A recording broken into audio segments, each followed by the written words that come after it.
A place where a lot of things come together in the opera is this escapist interlude where we see Joe and Sam, Cavalier and Clay, building the escapist.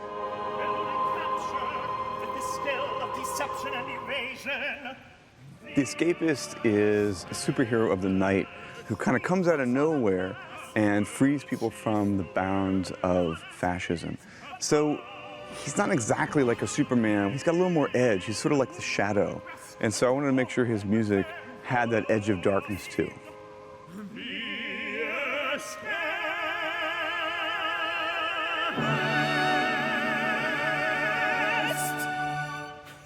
So the world of superheroes is kind of electroacoustic. I call it symphonic electronica. We're going to build this beat by beat. Here's just the beat behind him.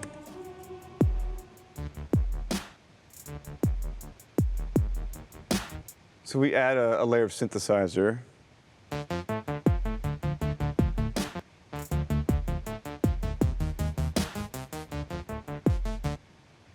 So here's what the orchestra is doing if you kind of take away the electronica.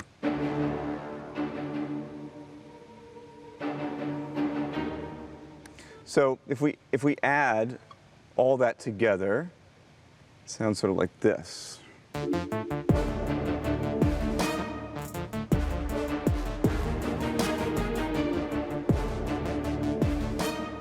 So that beat is kind of a hip-hop beat. You know, it's got that big backbeat element to it. And in a big space like this, those really big beats have a cool sound.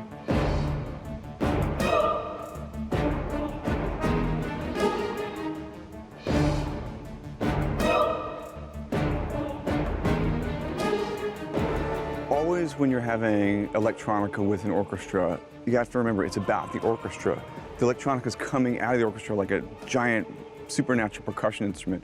But the orchestra itself has a world of sound, and so we have kind of heroic brass playing.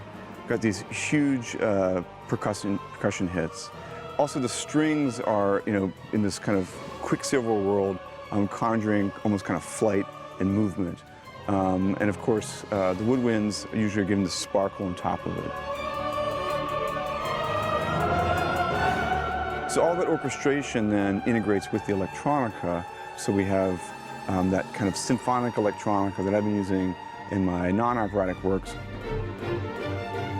I've been integrating electronica into my symphonic works for like 20 years, and I really see it as an expansion of the percussion section, a kind of natural development. If you look at like the history of the orchestra, really it came from the opera, you know, adding things like a thunder sheet or a wind machine.